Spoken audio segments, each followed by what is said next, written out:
नमस्कार दोस्तों। I am sure आप लगातार अफगानिस्तान के बारे में अलग अलग खबर सुन रहे होंगे और कल आपने देखा होगा कि जो अफगानिस्तान के राष्ट्रपति हैं उनको देश छोड़कर जाना पड़ गया।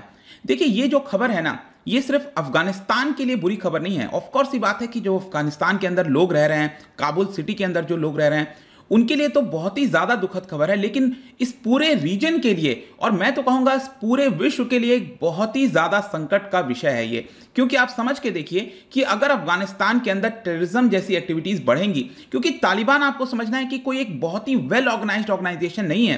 क्योंकि अगर हम सोचें कि तालिबान में जो लीडर होता है उसका पूरा कंट्रोल रहता है हर एक व्यक्ति के ऊपर, ऐसा नहीं हो पाता। इसी की वजह से क्या होता है कि धीरे धीरे जो टेररिज्म की एक्टिविटीज हैं वो अफगानिस्तान के अलग अलग हिस्से में आपको देखने को मिलेगा और उसका जो असर है वो विश्व के अलग अलग कोने में फैल सकता है। इसीलिए मैं कह रहा हूं कि ये जो भी कुछ हो रहा है अफगानिस्तान के अंदर, वो सिर्फ अफगानिस्तान के लिए नहीं, पूरे विश्व के लिए खतरा बनता जाएगा। और इसको लेकर जो पहली प्रतिक्रिया आई है अशरफ गानी की, आप देख सकते हो, उन्होंने कहा है, Afghan president Ashraf Ghani says Taliban has won as militants enter Kabul. तो इसके बारे में हम डिटेल से चर्चा करेंगे कि यहां पर हो क्या रहा है, प्लस अभी आगे क्या हो सकता है उसको भी समझने की कोशिश करेंगे। चलिए आगे बढ़ते हैं, लेकिन उसके पहले अगर आप स्टडी आईक्यू को सपोर्ट करना चाहते हैं, सिंपली आपको ज्वाइन का बटन क्लिक करना है, वहां पर जाकर आप हमें सपोर्ट कर सकते हैं। चलिए देखते हैं एग्जैक्टली यहां पर हो क्या रहा है। जैसा कि मैं आपको बता रहा था, कल की ही बात है, जो अफगानिस्तान के प्रेसिडेंट हैं अशरफ गनी, वो संडे को अफगानिस्तान छोड़कर चले गए।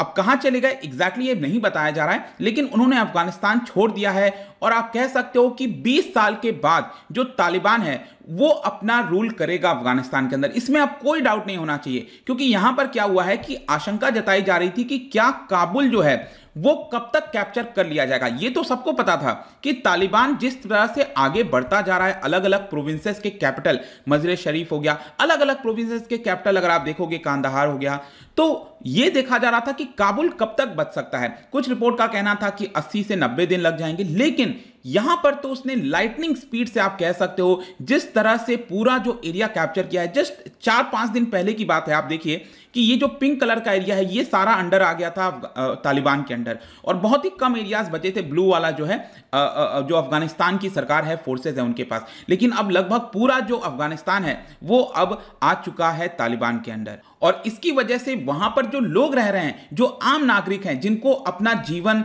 जो है उसको बिताना है, उनके लिए थोड़ी चिंता की बात होगी। उनका सोचना है कि क्या वापस से जो 1996 से 2001 के बीच में रूल था, जब यूएस की फोर्सेस इन्वेड की थी अफगानिस्तान के अंदर, तो उसके पहले का जो रूल था, जब हार्ड लाइन इस्लामिक फंडामेंटलिज्म जैसी चीजें वहां पर हुआ करती थी, क्या वैसा ही हमें वापस से देखने को मिलेगा? इसको लेकर थोड़ी सी चिंता बढ़ती जा रही है। लेकिन अब हुआ क्या था कि कल अशरफ गनी ने पहले ही छोड़ दिया था अफगानिस्तान को, और उन्होंने अभी लेटेस्ट जो है, कुछ घंटे पहले की बात है, फेसबुक पे एक पोस्ट किया है। यहां पर आप देख सकते हो एक प्रॉपर पोस्ट किया गया है अशरफ गनी के द्वारा फेसबुक में, और उन्होंने इसके अंदर बोला है कि तालिबान हैव वॉन, मतलब तालिबान जीत चुका है। और उनका जो जजमेंट था स्वॉर्ड से, जो तलवार होती है, बंदूकें होती हैं, उसके माध्यम से उन्होंने उसको जीत लिया है। और अब जो अफगानिस्तान के अंदर ऑनर करना है, प्रॉपर्टी करना है, जो प्रॉपर्टी को प्रिजर्व करना है, लोगों की रक्षा करनी है, ये सारी जिम्मेदारी अब तालिबान के ऊपर आ चुकी है। ऐसा यहां पर क्लियरली बोल दिया गया है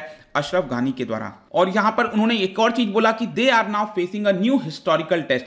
क्या वो इस चीज को प्रिजर्व करेंगे, ऑनर करेंगे, या फिर जो ब्लड शेड है वो हमें अफगानिस्तान के अंदर देखने को मिलेगा? और जैसा कि मैं आपको बता रहा था कि अभी जो अशरफ गनी है वो किधर गए हैं, वो ऑफिशियल खबर नहीं आई है, लेकिन वहां पर जो एक बहुत ही इंपॉर्टेंट मीडिया ऑर्गेनाइजेशन है टोलो न्यूज, उनका कहना है कि वो मोस्ट प्रोबेबली तजिकिस्तान गए होंगे। आप देख सकते हो अफगानिस्तान का अगर आप नदर्न साइड देखोगे, तजिकिस्तान मोस्ट प्रोबेबली हो सकता है कि वो वहां पर चले गए हैं। लेकिन अभी भी बहुत से लोगों के अंदर कंफ्यूजन था कि क्या जो तालिबान है उसकी जो फाइटर्स हैं, क्या काबुल सिटी के अंदर एंटर कर चुके हैं। तो मैं आपको बता दूं, सबसे पहले यह देखने को मिला कि जब काबुल की बात हो रही थी कि क्या जो फाइटर्स हैं वो, पहले तो यह खबर आ चुकी थी कि काबुल को उन्होंने अच्छे तरीके से घेर लिया है, उसको ब्लॉक कर दिया है उस पूरे सिटी को, और एक ही माध्यम बचा था, दैट इज एयर के माध्यम से कोई भी आ जा सकता था।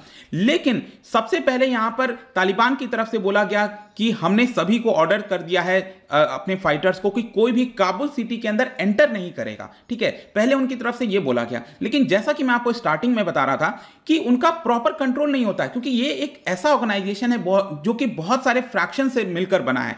इसकी वजह से क्या हुआ कि आगे चलकर देखने को मिला कि बहुत सारे जो डिस्ट्रिक्ट्स हैं काबुल के, वहां पर जो फाइटर्स हैं वो एंटर कर चुके हैं और यहां पर जो उनका जो व्हाइट झंडा है उसको फैलाया जा रहा है, वो लोकल्स को ग्रीट कर रहे हैं। इस तरह का उनके सोशल मीडिया पर भी पोस्ट किया गया था, ऐसा बताया जा रहा है। और जो भी सोर्सेज वगैरह से खबर आई, मतलब एक पुख्ता खबर आप कह सकते हो, बोला गया है कि वो प्रेसिडेंशियल पैलेस के अंदर एंटर कर चुके हैं। ये आप देख सकते हो जो प्रेसिडेंशियल पैलेस है, अशरफ गानी जिसके अंदर रहते होंगे, तो वहां पर जो तालिबान के जो ऑफिशियल्स हैं वो एक प्रकार से एंटर कर गए हैं और नेगोशिएशन चल रहा है, मीटिंग चल रही है कि किस तरह से जो पावर है वो हैंडओवर की जाएगी। देखिए ये तो अब तय हो गया है ऑलमोस्ट कि पावर को हैंडओवर करना ही पड़ेगा, लेकिन कितने दिन में होगा, क्या होगा, ये अब देखने वाली बात होगी। ये देखना होगा कि क्या ये पीसफुल ट्रांसफर हो पाता है कि नहीं। तो बहुत सारे अभी इफ्स एंड बट्स आपको देखने को मिलेंगे इस पूरे चीज के अंदर, इस पूरे मुद्दे के अंदर। लेकिन साथ ही में मैं आपको बता दूं कि तालिबान का अब इसमें पूरी तरह से अपर हैंड देखने को मिल रहा है। कुछ डिप्लोमेटिक सोर्सेज का कहना है कि जो इंटरिम एडमिनिस्ट्रेशन मोस्ट प्रोबेबली बनाई जाएगी अब, उसके अंदर हो सकता है कि जो फॉर्मर इंटीरियर मिनिस्टर रह चुके हैं अली अहमद जलाली, हो सकता है कि उनको उसका हेड बना दिया जाए इस पूरे एडमिनिस्ट्रेशन का। अभी भी क्लियर नहीं है कि यहां पर जो मिलिटेंट्स हैं वो किस प्रकार की एडमिनिस्ट्रेशन चाहते हैं, किस प्रकार की सरकार चाहते हैं, किस तरह से चलाया जाएगा, इसको लेकर अभी पूरी तरह से किसी के अंदर तय नहीं हो पाया। ये सब आपका मीटिंग वगैरह होगा, टॉक्स वगैरह चलेंगी, तब जाकर पता चलेगा। और यहां पर एक और गारंटी नहीं है कि क्या ये जो ट्रांजिशन है वो अफगानिस्तान फोर्सेस से जो तालिबान के पास जाएगा, क्या ये पीसफुल होगा कि नहीं, इसको लेकर भी आशंका है। लेकिन फ्यूचर की अगर मैं आपसे बात करूं तो ज्यादातर जो डिप्लोमेट्स हैं, एक्सपर्ट्स हैं, उनका ये कहना है कि सबसे जो बेस्ट सिनेरियो हो सकता है वो यही हो सकता है कि जो प्रेजेंट में सरकार है अशरफ गानी वाली और जो तालिबान है, दोनों के बीच में कुछ ना कुछ अब एग्रीमेंट हो जाए और यहां पर कोशिश की जाए कि एटलीस्ट काबुल जो है वो आपका पूरा पीसफुल हो। जो लोगों की हत्या हो रही थी, मर रहे थे लोग हर रोज, उसको किसी प्रकार से रोका जाए। अभी के लिए कहीं ना कहीं यही बेस्ट सिनेरियो लग रहा है। अगर हम ऐसा सोचें कि तालिबान के पास हैंडओवर नहीं होगा तो ऐसा अब नहीं हो सकता। और साथ ही साथ कई लोगों को यह भी यहां पर चिंता है कि अगर सपोज एग्रीमेंट हो भी जाता है तो क्या तालिबान अपने वर्ड्स को प्रॉमिस करे, मतलब कि क्या वो जो भी बोल रहा है क्या उसको केप्ट करेगा। ये बहुत बड़ी चिंता की बात है। चाहे आप तालिबान के साथ कोई भी एग्रीमेंट कर लो, अब आपको याद होगा कि 2020 में जब डोनाल्ड ट्रंप थे, उनका एग्रीमेंट हुआ था तालिबान के साथ, यूएस और तालिबान के बीच में, कि पीसफुल तरीके से चीजें होनी चाहिए। तो क्या उन्होंने अपने शब्दों को यहां पर रखा? वो ऐसा दिखता नहीं है। यहां पर जिस तरह से मौतें हो रही हैं ऐसा हमें देखने को नहीं मिलता। तो कोई भी एग्रीमेंट हो जाए, कुछ भी हो जाए, क्या तालिबान अपने प्रॉमिस को रखेगा, उसको निभाएगा? ये बहुत बड़ी चिंता की बात है। साथ ही साथ एक और चीज बताया जा रहा है कि जो भी टॉक्स हैं वो हो सकता है फेल भी हो जाए, क्योंकि अशरफ गानी की जो सरकार है उसके अंदर और भी मिनिस्टर्स होंगे, तो मे भी हो सकता है कि वो कोशिश करें वहां पर कि अभी भी वो सरकार चला लें। और अगर ऐसा सिनेरियो आता है तो तालिबान फिर नहीं रुकेगा। तालिबान फोर्सफुली पूरे सिटी को, पूरे अफगानिस्तान को अपने अंडर ले लेगा फोर्सफुली, क्योंकि अभी तो ये देखा जा रहा है कि मे भी हो सकता है कि पीसफुल तरीके से हो जाए। लेकिन अगर अशरफ गानी सरकार के अंदर जो मिनिस्टर्स हैं अभी भी, वो अगर सोचें कि अभी भी वो पावर में बना रहना चाहते हैं, तो मे भी हो सकता है कि अब हमें आगे चलकर ब्लड शेड देखने को मिल सकता है। तो ये भी पॉसिबिलिटी है। मैं आपको अलग अलग प्रकार की जो पॉसिबिलिटीज हैं वो बताने की कोशिश कर रहा हूं। और आखिरी में एक और चीज आपके मन में आ सकता है कि विल द यूएस इंटरवीन, क्योंकि यूएस का तो यही कहना था कि 31 अगस्त तक हम चले जाएंगे, तो क्या वापस से यूएस इंटरवीन करेगा? देखिए यहां पर अगर हम जो बाइडेन की स्टेटमेंट देखें तो ऑलरेडी आपको पता है कि अमेरिका इस समय बहुत ज्यादा क्रिटिसिज्म में है। जो बाइडेन के ऊपर एक बहुत ही बड़ा ब्लंडर बताया जा रहा है और उनके प्रेसिडेंटशिप को भी बहुत कुछ दिन भी नहीं हुए हैं, अभी 6-7 महीना हुआ है, और उसी में ही यहां पर जो बाइडेन का एक सबसे बड़ा ब्लंडर इसको बताया जा रहा है। उनसे पूछा गया कि क्या अफगानिस्तान के अंदर उनकी सरकार बच सकती है अशरफ गानी की, तो उन्होंने कहा कि हमने उनके फोर्सेस को तैयार कर लिया है और वो अपने कंट्री को डिफेंड कर सकते हैं। लेकिन अब यहां पर जो भी सिनेरियो बना है इसमें क्लियरली दिख रहा है कि जो अफगानिस्तान की फोर्सेज हैं वो किसी प्रकार से उस देश को यहां पर सुरक्षित नहीं रख पाए और तालिबान ने पूरी तरह से अपने अंडर ले लिया है। तो क्या वापस से यूएस इंटरवीन करेगा? लगता नहीं है, क्योंकि ये पॉसिबिलिटी बहुत कम हो जाती है। क्योंकि जिस प्रकार से तालिबान ने अब वापस कैप्चर कर लिया है, इसको लेकर अगर यूएस सोचे कि हम दोबारा इंटरवीन करेंगे, इन्वेड करेंगे, तो वो एक पूरा डिफरेंट सिनेरियो हो जाएगा। यहां पर यूएस को फिर से प्लानिंग करनी होगी कि क्या आगे कर सकते हैं। तो अब शायद ऐसा लगता नहीं, क्योंकि इसको लेकर पिछले 20 साल में ऑलरेडी बहुत सारी पॉलिटिक्स हो चुकी हैं।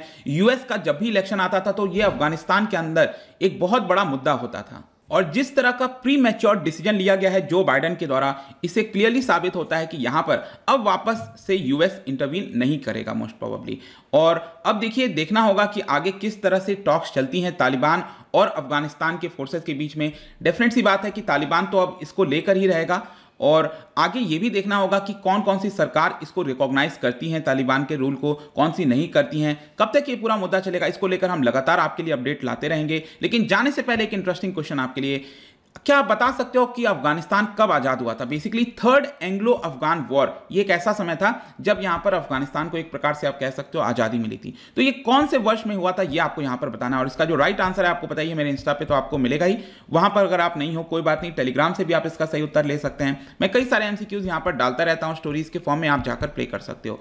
बाकी अगर आपको इसका पीडीएफ चाहिए तो टेलीग्राम पर आइए, अलग अलग सोशल मीडिया पर भी आप मुझसे जुड़ सकते हैं। प्लस आपको पता है कि अगर आप यूपीएससी की तैयारी कर रहे हैं तो आप हमारे ऐप को डाउनलोड कर सकते हैं। होप कि वीडियो आपको पसंद आया होगा। मिलता हूं आपसे next time. Till then, thank you very much, see you soon.